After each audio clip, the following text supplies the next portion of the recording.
خود ہی بھیجے سلامی، فرشتے کرے جن کے در کی غلامی، آؤ پڑھے ہم، آؤ پڑھے ہم سب مل کے باہم صلی اللہ علیہ وسلم۔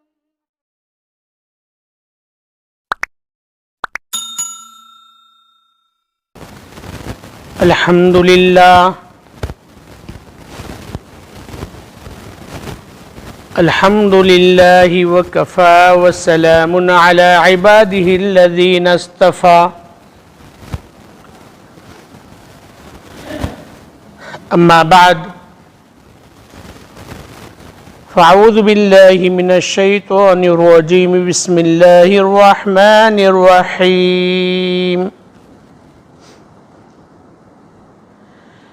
يا أيها الذين آمنوا عليكم أنفسكم لا يضركم من ضل إذا اهتديتم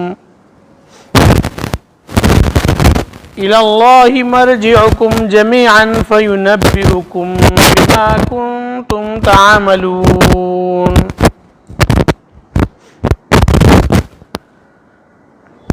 صدق الله العظيم۔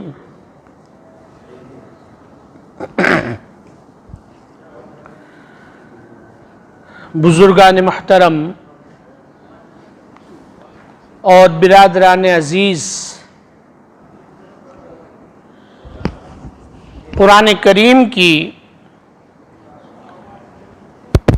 یہ جو آیت تلاوت کی گئی ہے، بڑی عجیب و غریب آیت ہے۔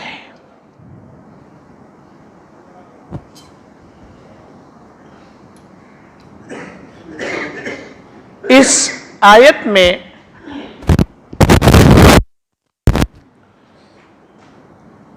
ایک سوال کیا گیا ہے جو ہمارے دلوں میں پیدا ہوتا ہے، اس سوال کا جواب دیا گیا ہے۔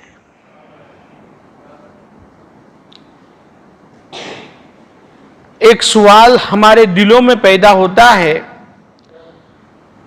اس سوال کا جواب دیا گیا ہے۔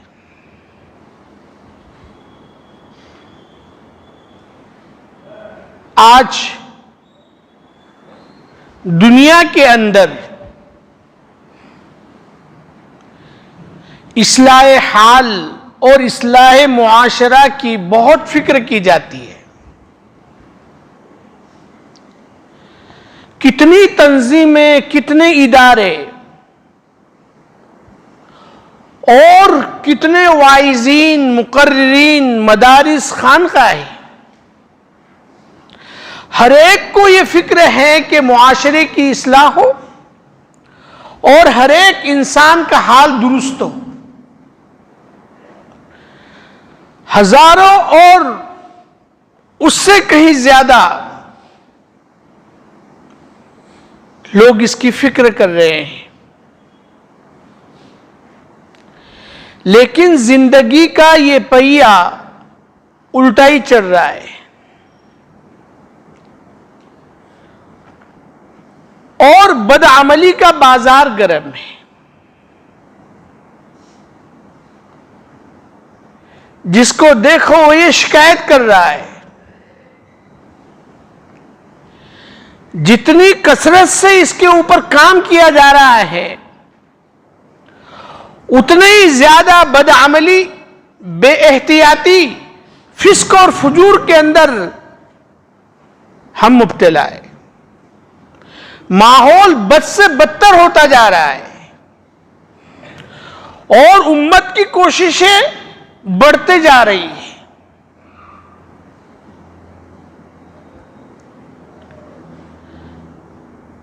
آخر اس کی کیا وجہ ہے؟ کیوں ایسا ہو پا رہا ہے؟ سب لوگ صحیح راستے پر کیوں نہیں آ جاتے؟ دل کے اندر ایک سوال پیدا ہوتا ہے۔ قرآن کریم میں اسی سوال کا جواب دیا گیا ہے۔ یا ایھا الذین آمنوا علیکم انفسکم لا یضرکم من ضل اذا اہتدیتم الی اللہ مرجعکم جمیعا فینبئکم بما کنتم تعملون. اے ایمان والو، تم اپنے سیدھے راستے پر آ جاؤ.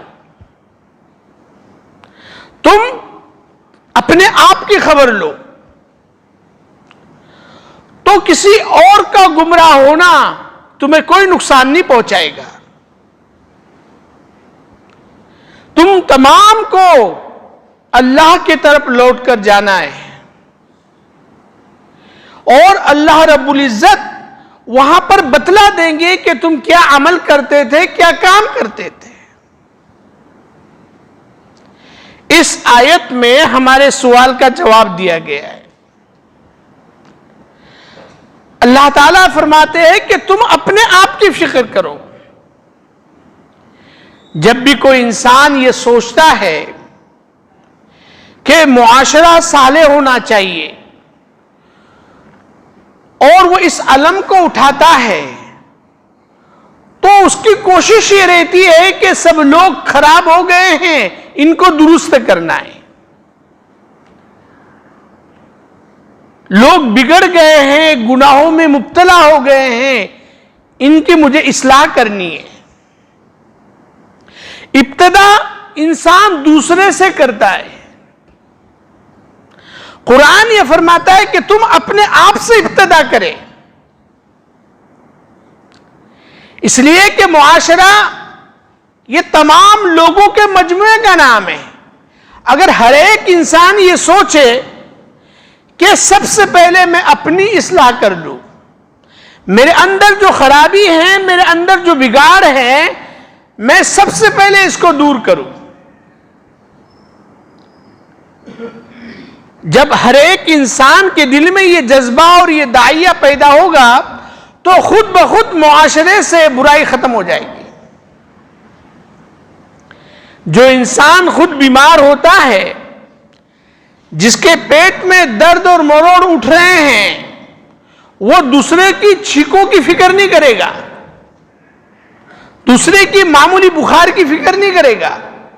وہ اپنی پہلے فکر کرے گا کہ کس طریقے سے میری یہ بیماری دور ہو جائے اور مجھے صحت حاصل ہو. آج جب دو آدمی جمع ہوتے ہیں یا زیادہ جمع ہوتے ہیں تو یہ کہتے ہیں کہ بھئی ایسا ہو رہا ہے، ویسا ہو رہا ہے، فلاں نے تو ایسا کام کر دیا، اس نے تو اتنے پیسے غبن کر لیے، اتنے تو اس کے اتنے پیسے کھا لیے. یہ کام ہو رہا ہے. حدیث میں اللہ کے رسول صلی اللہ تعالی علیہ وسلم نے فرمایا، من قال ہلک الناس فهو اہلکہم. جس نے یہ کہا کہ لوگ ہلاک اور برباد ہو رہے ہیں، لوگ بدعملیوں کے اندر مبتلا ہے، لوگ ہلاک ہو رہے ہیں، اللہ کے رسول فرماتے ہیں کہ سب سے زیادہ ہلاک وہی شخص ہے جو کہہ رہا ہے. اس لیے ہر ایک انسان سب سے پہلے اپنی فکر کرے، اپنے گریبان میں جھانکے. جب ہر ایک انسان جب اپنے نفس کا مواخذہ کرے گا، اپنا معائنہ کرے گا، تو پورا معاشرہ درست ہو جائے گا.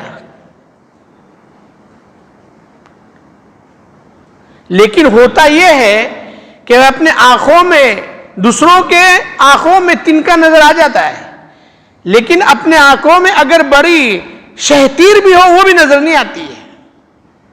دوسروں کا معمولی قصور بھی نظر آ جاتا ہے. تو پھر اصلاح کہاں سے ہوگی؟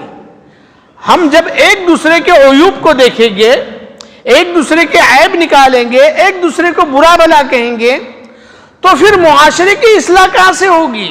چاہے کوئی کتنا ہی بہترین بیان کر دے، چاہے قرآن کی آیتیں پیش کر دے، احادیث پیش کر دے، بزرگوں کے واقعات بتلا دے، لیکن ہمارا نظریہ اگر یہ نہیں بدلے گا تو اصلاح کبھی بھی نہیں ہو سکتی. ہم دوسروں کی فکر تو کرتے ہیں لیکن ہماری جو بدعملی ہے اس کی طرف ہماری توجہ نہیں ہے. اللہ کے رسول صلی اللہ تعالی علیہ وسلم نے صحابہ کے دلوں میں یہی بات ڈال دی تھی. صحابہ اپنا ہی زیادہ محاسبہ کرتے تھے. حضرت حنظلہ رضی اللہ تعالی عنہ اللہ کے رسول کی مجلس میں بیٹھا کرتے تھے. ظاہر بات ہے اللہ کے رسول کی مجلس ہو تو اس وقت انسان کا دل کتنا نرم اور دین کی طرف مائل ہوتا ہوگا اور کتنی رقیت انسان کے دل پر آتی ہوگی. آپ کے بات کا وہ اثر. لیکن حضرت حنظلہ یہ فرماتے ہیں اللہ کے رسول کی خدمت میں پہنچے اور فرمایا نافق حنظلہ، اے اللہ کے رسول حنظلہ منافق ہو گیا ہے. فرمایا کیا ہوا؟ کہا کہ اللہ کے رسول جب میں آپ کی خدمت میں رہتا ہوں، آپ کے پاس بیٹھتا ہوں تو دل کی الگ کیفیت رہتی ہے، لیکن جب میں اپنے کام دھندوں پر نکل جاتا ہوں، بیوی بچوں کے ساتھ رہتا ہوں تو دل کی وہ کیفیت نہیں رہتی ہے. کبھی ایک حالت ہے، کبھی دوسری حالت ہے. اسی کا نام تو منافقت ہے کہ سامنے کچھ ہے، پیچھے کچھ ہے. اللہ کے رسول نے فرمایا اے حنظلہ تم منافق نہیں ہو، بلکہ یہ تو وقت وقت کی بات رہتی ہے. ہمہ وقت ایک ہی حالت انسان پر طاری نہیں ہوتی ہے. حضرت خواجہ باقی باللہ رحمہ اللہ، ان کا واقعہ ایک کتابوں کے اندر لکھا ہے کہ پریشان ہیں، ان کے گھر مہمان آئے ہوئے اور کھانے کو کچھ نہیں ہے. اتنے میں ایک نان بھائی آیا اور اس نے کھانا لا کر پیش کر دیا. مہمانوں نے کھانا کھایا. اب انہوں نے اس نان بھائی اور کھانا لانے والے سے کہا کہ مانگو تمہیں کیا مانگنا ہے. سوال یہ ہوتا ہے بھئی مانگو تمہیں کیا مانگنا ہے، جب اتنی قدرت آپ میں تھی تو کھانا ہی منگوا لیتے. تو انہوں نے کہا کہ حضرت میں یہ چاہتا ہوں کہ آپ کی طرح بن جاؤ دوسرا خواجہ باقی باللہ. انہوں نے کہا یہ نہیں تم کوئی دوسری چیز مانگو. کہا نہیں مجھے چاہیے تو یہی چاہیے. تو وہ اپنے کمرے میں لے گئے اور ان کے اوپر توجہ ڈالی، اور ایسی توجہ ڈالی کہ شکل بھی ویسی ہو گئی اور وہ کیفیت بھی ان کے اندر آ گئی جو حضرت خواجہ باقی باللہ میں تھی. جب کمرے سے باہر نکلے تو دو خواجہ باقی باللہ، لیکن ایک کے قدم لڑکھڑا رہے تھے، اس لیے کہ ان کو جو علوم اور معرفت حاصل ہوئی ایک ساتھ حاصل ہو گئی تھی. تو دیکھو ایک وقت تو یہ ہے کہ بھئی کھانا گھر میں نہیں ہے، اور دوسرے وقت وہ کہہ رہے مانگو تمہیں کیا مانگنا ہے، بادشاہ چاہتے ہو بادشاہ دے دوں گا. تو ایک حال ہوتا ہے، انسان کی دل کی کیفیت ہمیشہ ایک جیسی نہیں ہوتی ہے. دیکھو حضرت یوسف علیہ السلام کو ان کے بھائیوں نے کنویں میں ڈال دیا. حضرت یعقوب پریشان ہیں. حضرت یعقوب کو پتہ نہیں ہے کہ حضرت یوسف کہاں ہے. لیکن 40 سال کے بعد جب حضرت یوسف علیہ السلام کا کرتا اور قمیص لے کر بھائی مصر سے نکلے، حضرت یعقوب نے کنعان سے ہی خوشبو سونگھ لی اور کہا کہ مجھے یوسف کے کپڑے کی خوشبو آ رہی ہے. تو وقت وقت کی بات رہتی ہے. تو اللہ کے رسول نے فرمایا اے حنظلہ ساعتن فساعتن، یہ تو وقت وقت کی بات رہتی ہے. اللہ تعالیٰ کی طرف سے کبھی کچھ حال ہوتا ہے اور کبھی کچھ اور ہوتا ہے. یہ فکر تھی. حضرت عمر خلیفۃ المسلمین، خلیفہ ثانی، خلیفہ راشد، آدھے دنیا سے زیادہ پر ان کی حکومت.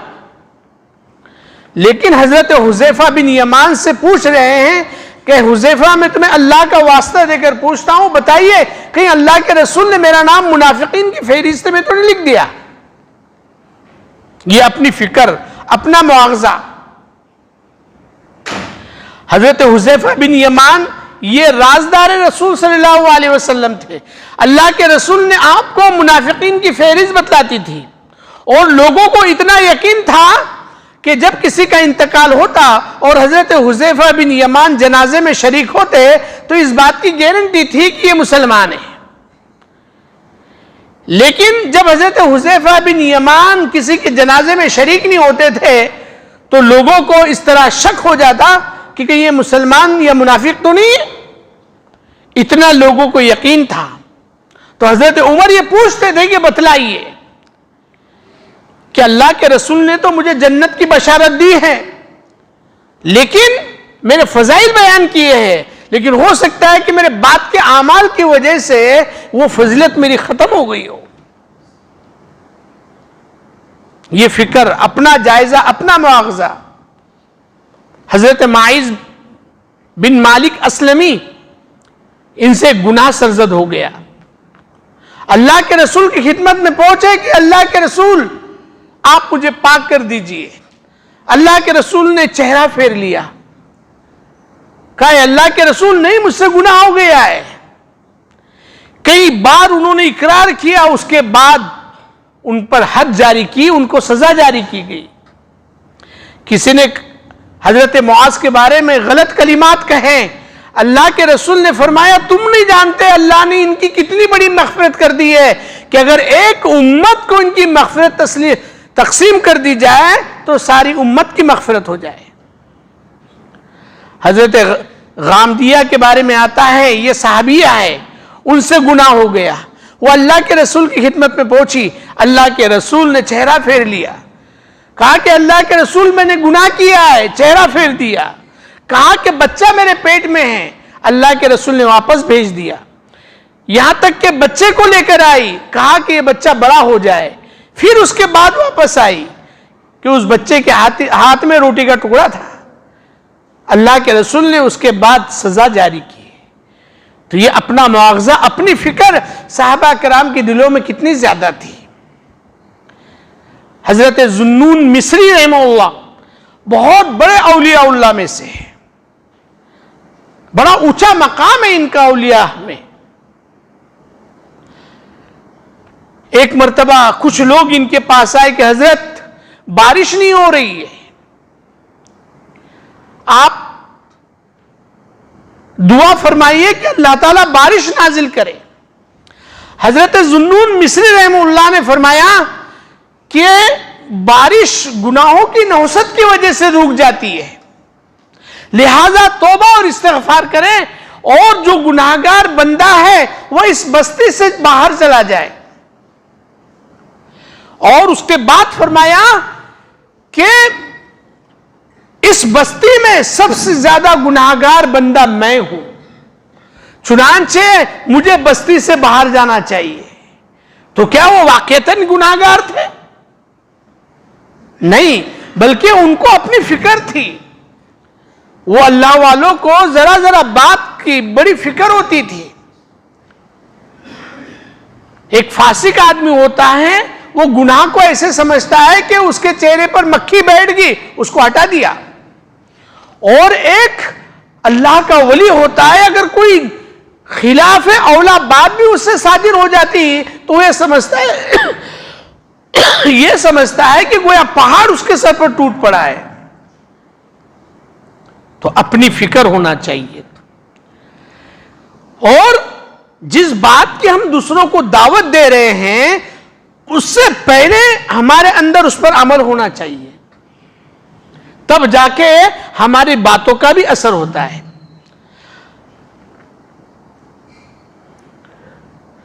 اللہ کے رسول صلی اللہ تعالی علیہ وسلم آپ کے اعمال کو دیکھیے.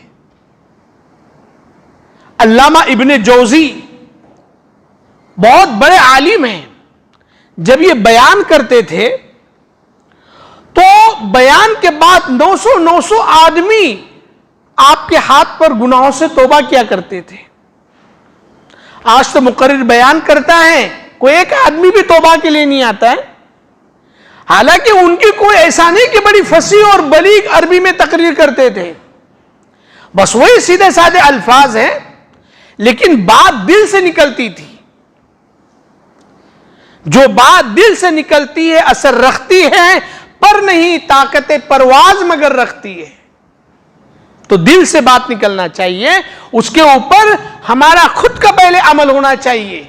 ہم اپنے اولاد کو نصیحت کر رہے ہیں، اپنے بھائی کو نصیحت کر رہے ہیں، اپنی قوم اور امت کو نصیحت کر رہے ہیں، لیکن ہمارا عمل اس سے دور ہے، اس سے مخالف ہے، تو سننے والے یہ سوچتے ہیں کہ بھئی یہ بات ایسی سرسری ہے، تبھی تو کہنے والے کا بھی عمل نہیں ہے۔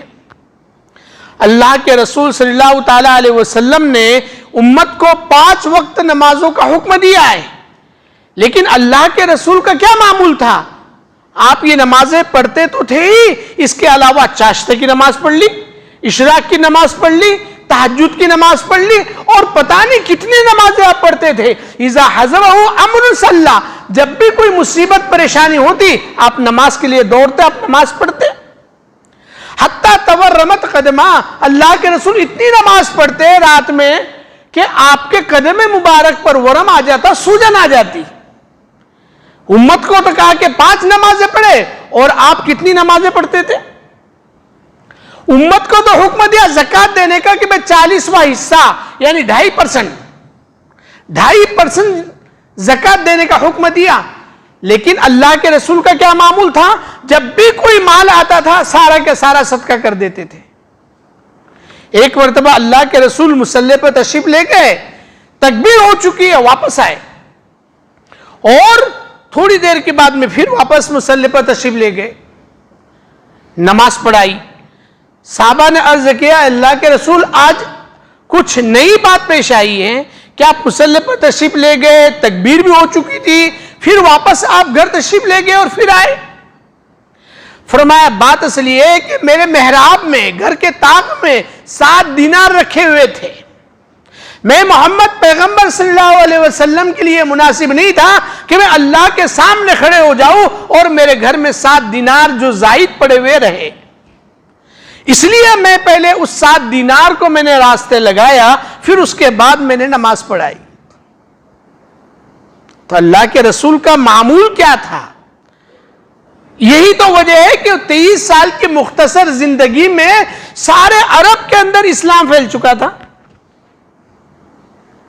اور آج ساری دنیا کے اندر اسلام پھیل چکا ہے، اس لیے کہ کہنے سے زیادہ ان باتوں پر عمل تھی۔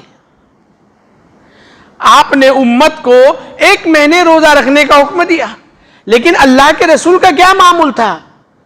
کم از کم 3 روزے تو آپ ہر مہینے رکھا کرتے تھے، اور یہاں تک کہ جب شعبان کا مہینہ آتا تو 15 دن مسلسل روزے رکھا کرتے تھے، بغیر افطار کیے ہوئے 15 دن مسلسل روزے رکھے، بغیر افطار، بغیر سحری کے مسلسل روزے۔ امت کو تو کہا کہ بھئی افطار کر لو، اور یہ فرمایا بھئی افطار میں تاخیر نہ کرو۔ امت کے لیے تو یہ سہولت کہ افطار کے اندر تاخیر کرنے کو منع کیا کہ جیسے سورج غروب ہو جائے کھانا کھا لے، افطار کر لے، لیکن اللہ کے رسول کا کیا معمول تھا کہ کبھی کبھی تو 15 دن بغیر افطار کیے ہوئے روزہ رکھا کرتے تھے، لیکن امت کو منع کیا کہ آپ نہیں کر سکتے ہیں، اللہ کے یہاں سے مجھے طاقت اور قوت ملتی ہے، تمہیں نہیں۔ ایک مرتبہ حضرت فاطمہ رضی اللہ تعالی عنہ اللہ کے رسول کی خدمت میں پہنچی اور فرمایا کہ اللہ کے رسول غزوہ خیبر کے بعد مسلمانوں کے گھروں پر باندیاں اور غلام پہنچے جو گھر کی خدمت کرتے ہیں، لیکن مجھے باندی نہیں ہے، گھر کا کام کرتے کرتے، چکی پیستے پیستے میرے ہاتھوں میں چھالے آ گئے ہیں، پانی ڈھوتے ڈھوتے سینے پہ نشان پڑ گیا ہے، اے اللہ کے رسول ایک باندی کا میرے لیے انتظام کیجئے۔ اگر باندی کا انتظام کرتے تو کوئی اعتراض نہیں کر سکتا تھا اور کوئی آسمان نہیں ٹوٹ جاتا، لیکن اللہ کے رسول نے فرمایا جب تک ایک انسان کے گھر پہ باندی اور غلام نہیں پہنچ جاتے اس وقت تک آل محمد کے لیے انتظام نہیں کیا جا سکتا۔ امت کے لیے کتنی راحت تلاش کی اور خود اپنے لیے کتنا عمل کیا۔ غزوہ خندق کے موقع پر ایک صحابی اللہ کے رسول کی خدمت میں آئے، بڑا صبر آزما غزوہ تھا، بڑی محنت کی بات تھی۔ خندق جب کھودنے کا وقت آیا تو جتنی خدائی کا کام عام ایک صحابی نے کیا، اللہ کے رسول کے حصے پر بھی اتنی خدائی آئی ہے کہ بھئی اتنی خندق کھودنی ہے. حالانکہ صحابہ تو آپ پر جان نچھاور کرنے کے لیے تیار تھے. اگر آپ آرام کرتے تو کوئی منع نہیں کر سکتا تھا، کوئی اعتراض نہیں کر سکتا تھا. لیکن اللہ کے رسول نے خود نے بھی اتنی خندق لی ہے. بلکہ اگر کوئی صحابی کے پاس کچھ کام زیادہ ہو گیا تو آپ نے ان کی بھی مدد کی ہے اپنا کام کر کے. کھانے کے لیے کچھ نہیں ہے. ایسی حالت میں ایک صحابی اللہ کے رسول کے پاس آئے اور فرمایا کہ اللہ کے رسول، مجھے بھوک بہت زیادہ لگی ہوئی ہے اور بھوک کے وجہ سے میں نے پیٹ پر پتھر باندھا ہے. ہمیں تو یہ پتہ ہی نہیں ہوتا ہے کہ پیٹ پر پتھر باندھنے کا کیا مطلب ہے اور اس سے کیا فائدہ ہوتا ہے، اور اللہ ہمیں بتائے بھی نہیں، ہمیں وہ طاقت بھی نہیں ہے. بات اصل یہ ہے کہ پیٹ پر پتھر باندھنے سے جو انسان بھوک کی وجہ سے نڈال اور کمزور ہو گیا ہے اور وہ اٹھ نہیں سکتا ہے، تو پتھر باندھنے سے اس کے اندر اٹھنے کی طاقت آ جاتی ہے. ان صحابی نے فرمایا کہ اللہ کے رسول، میں نے اپنے پیٹ پر پتھر باندھا ہے. اللہ کے رسول نے اپنا قمیص، اپنی چادر اٹھائی. صحابی نے جو دیکھا، آپ کے پیٹ پر 2 پتھر بندھے ہوئے ہیں. تو اللہ کے رسول نے جو فرمایا اس کے اوپر عمل کر کے دکھایا، اور بلکہ اس سے کہیں زیادہ اس کے اوپر عمل کیا. اس لیے بات کا اثر ہوتا ہے. ورنہ جب انسان بولتا ہے تو لوگ اس کی زبان سے جو بات نکلتی ہے کانوں پر جا کر ٹکراتی ہے اور ختم ہو جاتی ہے. لیکن جب بات دل سے نکلیں گی تو دلوں تک پہنچتی ہے. اس لیے جو اللہ کے بندے ہوتے ہیں، اللہ کے جو ولی ہوتے ہیں، ان کی بات دل سے نکلتی ہے. بعض اللہ کے ولی تو ایسے ہوتے ہیں کہ جب وہ کوئی بات کرتے ہیں تو اللہ تعالیٰ ان کی بات کو پورا کر دیتے ہیں، پورا کر دیتے ہیں. وہ کسی بات کی قسم کھا لے تو اللہ تعالیٰ ان کے قسم کو پورا کر دیتے ہیں. اس لیے کہ انہوں نے اپنے آپ کو اس طرح بنایا ہے. ان کا حال بظاہر پھٹے پرانے کپڑے ہوتے ہیں، پراگندہ بال ان کے ہوتے ہیں، لیکن ان کا دل اتنا روشن اور اتنا منور ہوتا ہے کہ اللہ تعالیٰ سے جو بات مانگتے ہیں اللہ تعالیٰ ان کی دعائیں قبول کر لیتے ہیں. ابھی ہمارے یہاں پر ایک اللہ کے ولی حضرت لال شاہ صاحب جو اللہ کے ولی ہے، ان کے متعلق قرآن کریم کے اندر فرمایا گیا اللہ کے اولیاء کے بارے میں کہ لا خوف علیہم ولا هم یحزنون، کہ اللہ کے یہاں پر ان کے اوپر کوئی خوف ہے نہ کوئی غم ہے. اور جنت کی یہ 2 نعمتیں اتنی بڑی ہیں کہ دنیا کے اندر اس کا تصور نہیں ہو سکتا ہے، اور دنیا کے اندر کسی انسان کو یہ 2 بڑی نعمتیں مل ہی نہیں سکتی کہ کوئی خوف بھی نہ ہو اور کوئی غم بھی نہ ہو. یہ نہیں ہو سکتا. وہ صرف جنتی ایسے مقامات ہیں. اور اللہ کا ولی بننے کے لیے شریعت پر مکمل عمل کرنا ضروری ہے. دیکھو، نبوت کا دروازہ بند ہے. کوئی کہے کہ میں نے عمل بہت کیا اور میں نبی بن گیا، نہیں ہو سکتا. لیکن کوئی عمل کر کے اللہ کا ولی بن سکتا ہے، شریعت پر عمل کر کے اللہ کا ولی بن سکتا ہے. پہلے زمانے میں تو ولی بننے کے لیے اپنے زمانے کے لحاظ سے اللہ کے طرف سے کچھ کرامات بھی ہوتی تھی. ہر زمانے کے اعتبار سے اگر آج کے زمانے میں کوئی 5 وقت کی نماز پڑھ لیتا ہے مسجد میں، وہ اللہ کا ولی ہے. اللہ کے ولی کے لیے کرامت ضروری نہیں ہے کہ بھئی اس کے ہاتھوں پر کرامت ظاہر ہو، نہیں، یہ ضروری نہیں ہے. کتنے اللہ کے ولی ہیں کہ جو ہم ان سے ملتے جلتے ہو گئے لیکن ہمیں پتہ نہیں ہے کہ اللہ کا ولی ہے. اللہ کے ولی کے لیے ضروری صرف یہ ہے کہ شریعت کے مطابق چلے اور وہ حرام سے بچے، فرائض واجبات سنن کا وہ ارتکاب کرتے رہے، اہتمام کرتے رہے اور گناہوں سے وہ بچتے رہے. وہ اللہ کا ولی ہے. اللہ کا ولی ہر ایک انسان بن سکتا ہے کہ شریعت کا پابند بن جائے، وہ اللہ کا ولی ہے. تو اللہ کے جو ولی ہوتے ہیں اللہ کے یہاں پر ان کا بڑا اونچا درجہ ہوتا ہے. لیکن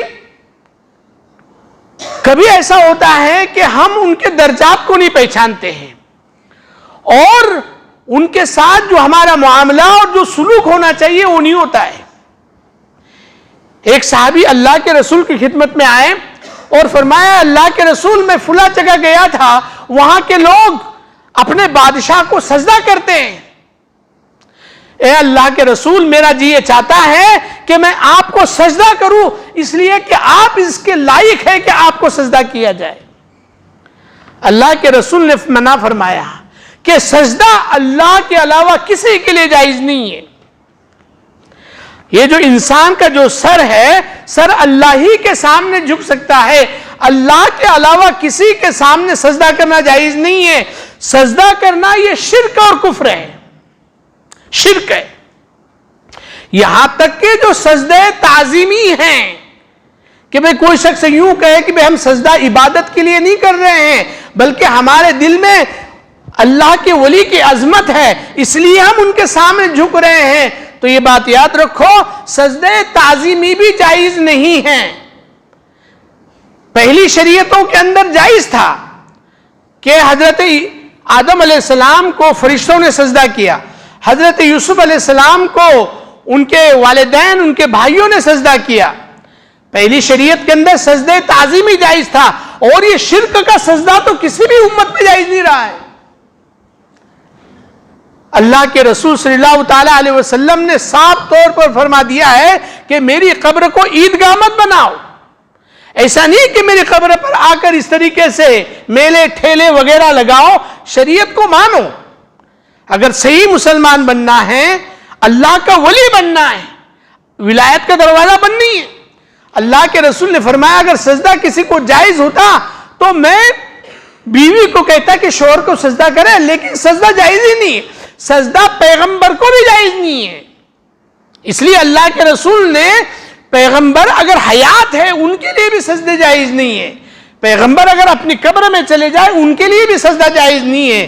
اللہ کے ولی کے دل میں ہمارے عظمت ہے اور ہونا بھی چاہیے. اللہ کے ولی کی عظمت ہونا چاہیے. میں کتنے قرآن آپ نے پڑھ کر بخشے ہیں. اللہ کے ولی کی عظمت تو یہ ہے کہ آپ ان کے لیے پڑھ کر بخشے. جس کو جتنی زیادہ محبت ہے اتنا زیادہ پڑھ کر بخشے, تو واقعتاً پتا چلے گا کہ آپ کو کتنا تعلق ہے. آپ جاتے ہیں سال میں ایک بار سجدہ رکھ کر آ جاتے ہیں, یہ کوئی محبت نہیں ہے. آپ روزانہ پڑھ کے بخشیے ان کے لیے. اپنے گھر پہ روز سورہ یاسین پڑھتے ہیں تو نیت کر لیجیے ان کی بھی کہ اللہ فلاں اللہ کے ولی کو بھی میں یہ بخش رہا ہوں, تو یہ سمجھے کہ واقعتاً آپ کے دل میں محبت ہے. لیکن یہ تو ایک رسمی طور پر ہے, ایک رسم ہے, اس کا شریعت میں کوئی تعلق نہیں ہے. ہاں آپ آئے قبر کے اوپر آپ آ سکتے ہیں, کوئی مسئلہ نہیں ہے. آئے قرآن کریم پڑھ کر ان کو بخشیے. 3 مرتبہ قل ہو اللہ کم سے کم پڑھ لیے, سورہ فاتحہ اور 3 مرتبہ قل ہو اللہ آپ یہ پڑھ کر بخشیے, کوئی مسئلہ نہیں ہے. آپ جا سکتے ہیں, کسی بھی مزار پر جا سکتے ہیں. یہ ضروری نہیں ہے آپ اپنے والدین کے مزار پر جائیے, آپ اپنے بھائی کے مزار پر جائیے, قبرستان جائیے, یہاں پر بھی آئیے, کوئی اعتراض نہیں ہے. اعتراض صرف اس بات پر ہے کہ کوئی کام شریعت کے خلاف نہ کیجیے, شریعت کے مخالفت نہ کیجیے. یہ ہماری ان سے محبت نہیں ہے. اگر ہم نے وہاں آ کر شریعت کے, اس لیے کہ وہ ولی تو شریعت پر عمل کر کر بنے, اور تم وہاں جا کر شریعت کے خلاف کام کرتے ہیں تو ان کی روح کو کتنی تکلیف پہنچتی ہوگی. ہم یہ دیکھیں کہ ہم یہ جو کام کر رہے ہیں اس کام سے ان کو تکلیف پہنچا رہے ہیں یا ہے کہ ہمیں ان کو خوش کرنا ہے. اگر ہم خوش کرنا چاہتے ہیں تو بھئی قرآن پڑھیے, وہاں پر جا کر آ کر پڑھ کے بخشیے اور اپنا کام کیجیے, ہوگی بات. اور ان کے بخشنے کے لیے آنا بھی ضروری نہیں ہے. آپ روزانہ تو کہاں آئیں گے, روزانہ کون آتا ہے آدمی کے پاس؟ آج تو اتنا مصروف آدمی ہے, تو آپ اپنے گھر پر پڑھ کے بخشیے. ہفتے میں ایک بار آئیے, یہ کیا ضروری ہے کہ سال میں ایک بار ہی آپ آتے ہیں؟ تو یاد جب محبت ہے تو پھر روزانہ محبت ہونا چاہیے نا. یہ کیا سال میں ایک بار آپ آ گئے, بھئی روزانہ آؤ, پھر ہفتے میں تو آؤ, کم از کم مہینے میں ایک بار آؤ. لیکن یہ کہ بھئی ہم متعین کر دیتے ہیں اور وہاں جا کے سجدہ کرتے پڑھتے پڑھتے تو کوئی ہے ہی نہیں. نہیں آتے ہیں کبھی تو بھئی پڑھ کر بخشو. تو بہرحال اللہ کے ولی ہے، ان کا ایک مرتبہ اور مقام ہوتا ہے، تو ان کے لیے شریعت نے کچھ اصول بنائے ہیں، اور قبر پر جانے کے، اور عورتوں کو تو سخت ممانعت ہے، عورتیں قبر پر نہیں جا سکتی ہے، قبرستان نہیں جا سکتی ہے، اور یہاں پر نہیں آ سکتی ہے، لہذا اس بات پر احتیاط کیا جائے۔ بھئی یہ نہیں ہے کہ ان کو اللہ کے ولی سے محبت نہیں ہے، بلکہ علماء جتنی محبت کرتے ہیں اللہ کے ولی سے شاید ہی کوئی کرتا ہوگا، لیکن ہر چیز کے محبت کا ایک طریقہ ہے۔ انسان ماں سے محبت کرتا ہے، اس کا ایک طریقہ ہے، بیوی سے ایک محبت کرتا ہے، اس کا ایک طریقہ ہے، اپنے بیٹی سے محبت ہے، اس کا ایک طریقہ ہے، لیکن کوئی یہ کہے کہ ہر ایک چیز کو ایک لاٹھی سے ہانکے اور کہے کہ یہ محبت ایسی ہونا چاہیے، تو یہ تو غلط بات ہے۔ ان کی محبت تو یہ ہے کہ ان کے قبر پر جائے، آپ فاتحہ پڑھے، قرآن پڑھے، ان کو بخشے۔ یہ محبت نہیں ہے کہ آپ ان کے اوپر گلاب چڑھائے یا پھول حال کریں اور آپ کچھ پڑھتے وڑھتے نہیں ہے، نہیں، یہ غلط بات ہے۔ وہاں جائے تو کچھ پڑھو، بخشو، اور یہ نہیں سال میں ایک بار، بلکہ کہ مہینے میں آؤ، کم از کم ہفتے میں آؤ، روزانہ آؤ، کوئی مسئلہ نہیں ہے، لیکن مسئلہ صرف یہ ہے کہ شریعت کے خلاف کوئی عمل نہ کرے۔ تو بہرحال میں یہ جو بات کہہ رہا تھا کہ ہمارا عمل، ہم دوسرے کی فکر زیادہ کرتے ہیں، لیکن ہمارا عمل کیا ہے، ہماری سوچ کیا ہے، ہم اپنے اوپر کتنی فکر کرتے ہیں۔ قرآن کریم میں یہی فرمایا ہے، یا ایھا الذین آمنوا علیکم انفسکم، ایمان والو اپنی فکر کرو، لا یضرکم من ضل اذا اہتدیتم، دوسرا کوئی گمراہ ہو رہا ہے تو اس کی گمراہی تمہیں کوئی نقصان نہیں پہنچائیں گی۔